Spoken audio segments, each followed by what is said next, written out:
Hello friends, શું તમે પણ બજારમાં હજારો રૂપિયે કિલો મળતી મોંઘી મિલાવટી મીઠાઈથી દૂર રહેવા માંગો છો? તો એક વખત આ એક ગ્લાસ દૂધમાંથી 1 કિલો મીઠાઈ બનાવી જુઓ. તો અત્યારે તહેવારો આવે છે એટલે માર્કેટમાં ભરપૂર પ્રમાણમાં મીઠાઈ આવતી હોય છે અને ઘણી બધી મોંઘી પણ હોય છે. પણ જો તમે એક વખત આવી રીતે ઘરે બનાવશો ને એટલે બજારમાંથી ક્યારેય પણ નહીં લાવો અને તમારા ઘણા બધા પૈસા ખર્ચ થવાથી બચી જશે. તો મિત્રો, ચલો રેસીપી બનાવવાનું શરૂ કરીએ. તો હવે જો રક્ષાબંધન સ્પેશિયલ એકદમ નવી મીઠાઈ બનાવવા માટે અહીંયા મેં એક જાડા તળિયાવાળી કડાઈ રાખી દીધી છે અને આ કડાઈની અંદર અહીંયા આપણે દૂધ ઉમેરી દેવાનું છે.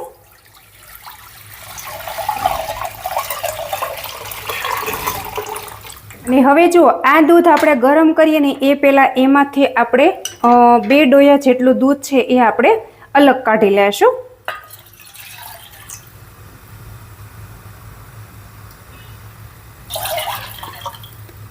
તો આ દૂધને આપણે અલગ રાખીશું અને આ દૂધને આપણે એકદમ સરસ એવું ગરમ કરી લેશું. તો હવે જુઓ, અત્યારે આપણે દૂધની અંદર કંઈ જ એડ નથી કરવાનું. એક ઉભરો આવે ત્યાં સુધી આપણે એને પ્રોપર ગરમ કરી લેવાનું છે. તો તમને કદાચ એવું થતું હશે કે આટલું બધું દૂધ છે, આ તો ક્યારે બળશે. આપણે આજે એકદમ અલગ રીતે મીઠાઈ બનાવીને તૈયાર કરવાની છે, જે તમારી મીઠાઈ એકદમ દાણેદાર, ટેસ્ટી અને પેંડા કરતાં પણ પરફેક્ટ એવી બનશે મિત્રો. તો મિત્રો, તમે ક્યારેય વિચાર્યું પણ નહીં હોય કે આટલી જલ્દી અને ફટાફટ આ મીઠાઈ બનીને તૈયાર પણ થઈ જાય છે. તો રક્ષાબંધન આવે છે તો એક વખત આ મીઠાઈ તમે પણ ઘરે ચોક્કસથી ટ્રાય કરી જોજો. તો અહીંયા તમે જોઈ શકો છો કે દૂધ આપણું છે જો એકદમ પ્રોપર ગરમ પણ થઈ ગયું છે. તો આ રીતે આપણે થોડું એને હલાવવાનું છે જેથી કરીને તળિયે ચોંટી ના જાય. તો હવે જુઓ, અહીંયા મેં 2 ટીસ્પૂન જેટલું પાણી લીધેલું છે. પાણી ઉમેરવાનું કારણ એ છે કે આપણું દૂધ છે ને એ તળિયે ચોંટી ના જાય ને એટલા માટે આપણે પાણી ઉમેરી દેવાનું છે. તો તમે કદાચ નોટિસ કર્યું હશે કે ઘણા લોકો ચા બનાવે ને એટલે પાણી થોડું એવું એડ કરતા હોય છે જેથી કરીને આજુબાજુમાં ચા ચોંટી ના જાય. બસ આપણે 2 ટીસ્પૂન જેટલું જ પાણી એડ કરવાનું છે, વધારે આપણે બિલકુલ નથી કરવાનું. તો હવે જુઓ, તમે અહીંયા જોઈ શકો છો કે આપણું દૂધ એકદમ પ્રોપર ઉકળી ગયું છે અને હવે આપણે ગેસની ફ્લેમ છે ને એ સ્લો કરી દેવાની છે, નહીં તો દૂધ આપણું ઉભરાય અને બહાર વયું જશે. અને ત્યાર પછી અહીંયા આપણે શું કરવાનું છે કે મેં લીંબુનો રસ લીધેલો છે. તો લીંબુનો રસ અહીંયા આપણે થોડો થોડો કરીને ઉમેરવાનો છે. તો પહેલાં આપણે 1 ટીસ્પૂન જેટલો રસ ઉમેરી દઈશું અને દૂધને આપણે પ્રોપર હલાવી અને મિક્સ કરીશું. અને બીજો રસ છે એ આપણે થોડી વાર પછી ઉમેરવાનો છે. જો અત્યારે મેં 1 ટીસ્પૂન જેટલો ઉમેર્યો છે અને હલાવી લીધું છે. અને હવે જુઓ, ફરી વખત અહીંયા મેં થોડી વાર પછી ઉમેરું છું. તો આ રીતે હવે આપણે 2 ટીસ્પૂન જેટલો ઉમેરી દઈશું. જો દૂધ આપણું ઉભરાવા લાગ્યું છે એટલે ગેસની ફ્લેમ આપણે સ્લો કરતા જઈશું અને ફરી વખત આ રીતે આપણે મિક્સ કરી લઈશું. તો આ પ્રોસેસ લગભગ આપણે 2 થી 3 મિનિટ જેવી કરવાની છે એટલે પનીર બધું અલગ થઈ જશે અને પાણી પણ બધું અલગ થઈ જશે. તો આ રીતે થોડી થોડી વારે આપણે લીંબુનો રસ એડ કરવાનો છે. અને હા, તમારે જો લીંબુ ન નાખવું હોય તો તમે વિનેગર અથવા દહીંથી પણ આ દૂધને ફાડી શકો છો. તો બસ અહીંયા થોડી વાર હજી થઈ ગઈ છે અને ફરી વખત આપણે 2 થી 3 ટીસ્પૂન જેટલો રસ નાખી દઈશું અને હવે આપણે પ્રોપર હલાવી અને મિક્સ કરી લઈશું. એટલે તમે અહીંયા જોઈ શકો છો કે બધું પનીર અલગ થઈ ગયું છે અને દૂધ પણ આપણું બધું અલગ થઈ ગયું છે. અને હા, જુઓ, આપણે આની અંદરથી જે પનીર અલગ પડે ને એની તો આપણે રેસીપી બનાવવાની જ છે, પણ આની અંદરનું જે દૂધ અલગ પડે ને, મતલબ કે પાણી અલગ પડે ને, એને પણ આપણે બિલકુલ ફેંકવાનું નથી. એનાથી આપણે દાળ શાક અથવા રોટલીનો લોટ બાંધીએ ને એમાં આપણે મિક્સ કરી દેવાનું છે. તો અહીં તમે જોઈ શકો છો કે આ રીતે અલગ પડી ગયું છે. જો બધું અલગ પડી ગયું છે. આ રીતે થોડી વાર આપણે ઉકાળશું ને એટલે બધી વસ્તુ અલગ અલગ થઈ જશે. તો તમને કદાચ એવું લાગતું હશે કે આપણે મીઠાઈ તો બનાવીએ છીએ તો આ ખાટું નહીં થઈ જાય. ના, આ બિલકુલ ખાટું નહીં થાય, એકદમ પરફેક્ટ જ આપણી રેસીપી બનીને તૈયાર થશે. તો આ રીતે આપણે બધી બાજુથી આ રીતે ચમચાની મદદથી ઉખાડી લેશું. અને અહીં તમે જોઈ શકો છો કે થોડી વાર પછી તમે જુઓ આ રીતે બધી વસ્તુ અલગ અલગ થઈ ગયું છે. તો મિત્રો, આજે આપણે એકદમ નવી મીઠાઈ બનાવવાની છે. આવી રીતે તમે ક્યારેય પણ નહીં બનાવી હોય. જો થઈ ગયું છે ને બધું એકદમ અલગ. તો તમને કદાચ એવું લાગતું હશે કે આમાંથી પનીર બનાવે છે, પણ ના, આજે આપણે પનીર બિલકુલ નથી બનાવવાનું. એ વાત તમે ખાસ નોટિસ કરજો. તો હવે આપણે ગેસની ફ્લેમ બંધ કરી દઈશું અને આ રીતે આપણે ઢોયામાં ભરી લઈશું અને આ રીતની જાળીની અંદર આપણે ગાળી લેવાનું છે. જો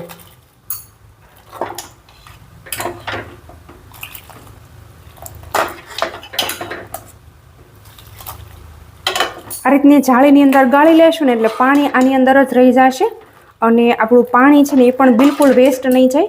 તો આજે તમારા ઘરમાં જે રેસીપી બનવાની છે ને એ આ પનીરમાંથી નીકળેલા પાણીમાંથી જ બનવાની છે, એટલે એકદમ હેલ્ધી પણ થાય અને ટેસ્ટી પણ થાય. તો અહીંયા તમે જોઈ શકો છો કે આ રીતે આ છીણ છે એને મેં અલગ રીતે કાઢી લીધું છે. અને હવે આપણે આને નળ નીચે રાખી થોડું ઘસી અને ધોઈ લેશું, જેથી કરીને જરા પણ ખટાશ હોય એ બધી નીકળી જાય. અને હવે જુઓ, ત્યાર પછી અહીંયા આપણું જે પનીર હતું એને આપણે એક બાઉલમાં કાઢી લેશું. તો આ રીતે મેં નળ નીચે રાખી 2 થી 3 પાણીથી સરસ એવું ધોઈ લીધેલું હતું. અને જો તમે આ રીતે હવે આપણે થોડું એને છૂટું પાડી દઈશું. આ રીતે આપણે જો મસાળીએ ને એટલે એકદમ સરસ એવું માવેદાર બની જશે. તો અહીંયા આપણે એવું કોઈ મેઝરમેન્ટ પરફેક્ટ સેટ નથી કરેલું. તમારે જેટલી મીઠાઈ બનાવવી હોય ને એ રીતે તમે દૂધનો ઉપયોગ કરી શકો છો, કોઈ પ્રોબ્લેમ નહીં આવે. બસ આ રીતનું એકદમ સરસ એવું થઈ ગયું છે. હવે આને આપણે સાઈડમાં કરી દઈશું અને ફરી વખત આપણે જઈશું ગેસ તરફ. અને હવે જુઓ, ત્યાર પછી અહીંયા મેં ફરી વખત એ જ કઢાઈ રાખી દીધેલી છે અને આપણે જે બચેલું દૂધ છે એ આપણે કઢાઈમાં ઉમેરી દઈશું. અને હવે જુઓ, ગેસની ફ્લેમ આપણે હાઈ કરી આ દૂધને પણ આપણે પ્રોપર ઉકાળી લેવાનું છે. તો હવે અહીંયા જુઓ, આપણે બીજી વાર જે દૂધ ગરમ કરવા રાખેલું છે એ પણ સરસ એવું ઉકળી ગયું છે. અને ત્યાર પછી અહીંયા મેં લીધી છે 200 ગ્રામ જેટલી ખાંડ. તો એ આપણે દૂધ સાથે મિક્સ કરી દેવાની છે. તો તમે ખાસ ધ્યાન રાખજો કે ખાંડ તમારે ક્યારે ઉમેરવાની છે. ઉમેરી દેશું. હલાવી આપણે એકદમ સરસ રીતે મિક્સ કરી લેશું અને આ બધી ખાંડને આપણે પ્રોપર ઓગાળી લેવાની છે. ખાંડનો એક પણ દાણો આખો ન રહેવો જોઈએ, એ વાત તમે ખાસ નોટિસ કરજો. જો આ રીતે આપણે થોડી વાર હાઈ ફ્લેમ પર સતત ચલાવતા રહીશું એટલે બધી ખાંડ છે ને એ એની જાતે જ ઓગળવા લાગશે. તો હવે જુઓ, અહીંયા આપણી ખાંડ એકદમ સરસ મજાની ઓગળી ગઈ છે અને દૂધ છે ને એ થોડું આછું પડી ગયું છે, તમે જોઈ શકતા હશો. અને ત્યાર પછી અહીંયા આપણે ઇલાયચી ઉમેરી દેવાની છે. તો કોઈ પણ મીઠાઈ હોય અથવા તો દૂધની કોઈ પણ આઈટમ હોય એની અંદર તમે ઇલાયચી નાખો ને એટલે મીઠાઈનો ફ્લેવર એકદમ સરસ એવો આવે અને એનો ટેસ્ટ પણ વધી જતો હોય છે. ઉમેરી દેશું. ઇલાયચી આ રીતે આપણે ગરમા ગરમ દૂધ હોય ને એની અંદર જ એડ કરી દેવાની છે, જેથી કરીને ફ્લેવર એકદમ સરસ એવો ચડી જાય. અને હવે જુઓ, આ મીઠાઈને આપણે એકદમ ટેસ્ટી અને શાનદાર બનાવવા માટે મેં લીધો છે અહીંયા મિલ્ક પાવડર. તો મિલ્ક પાવડર તમે કોઈ પણ કરિયાણાવાળાની દુકાનેથી આસાનીથી મળી જશે.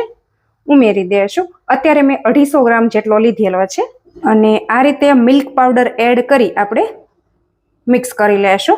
અને હા, ગળપણ ઉમેરવામાં તમારે ખૂબ જ ધ્યાન રાખવાનું છે, કેમ કે મિલ્ક પાવડર ઓલરેડી મીઠો હોય છે.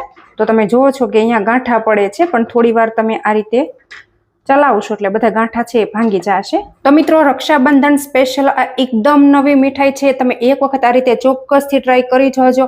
ફટાફટ બની જાય છે, કોઈ જ વાર નથી લાગતી, કોઈ ઝંઝટ વગર ઇન્સ્ટન્ટ તમે આ મીઠાઈ આરામથી બનાવીને તૈયાર કરી શકો છો.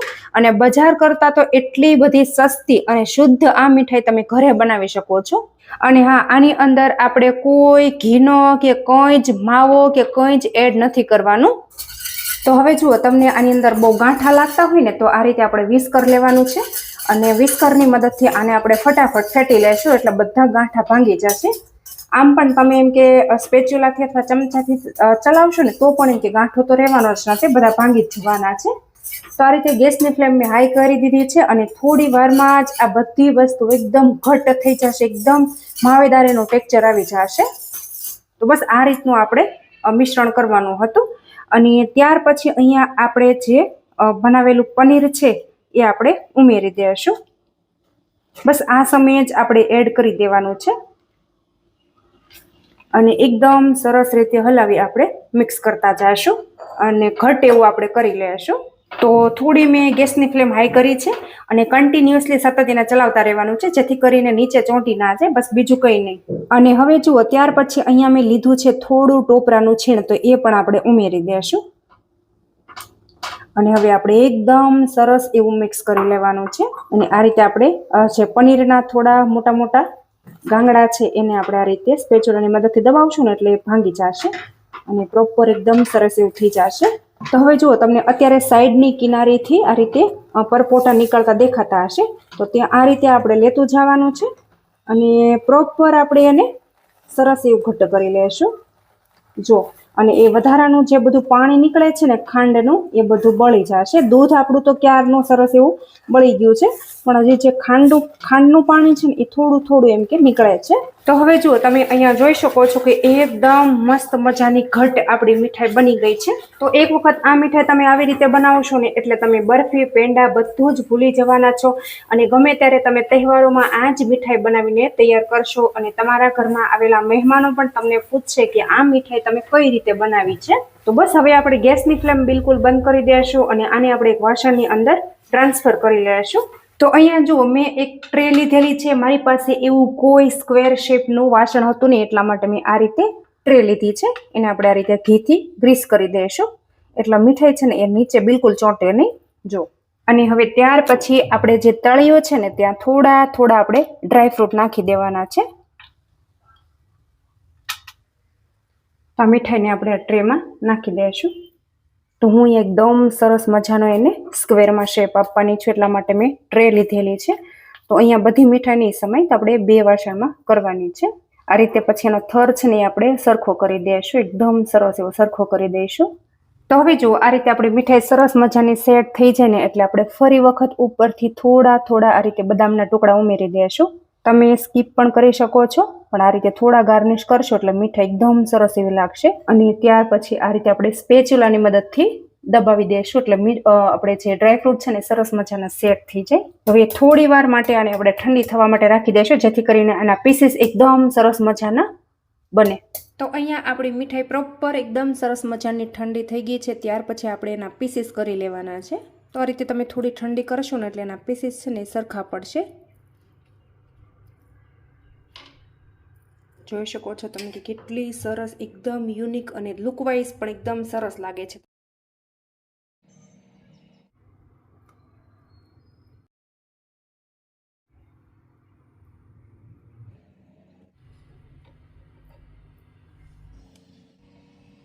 તો અહીંયા તમે જોઈ શકો છો કે આપણી એકદમ મસ્ત મજાની મીઠાઈ બની અને તૈયાર થઈ ગઈ છે મિત્રો.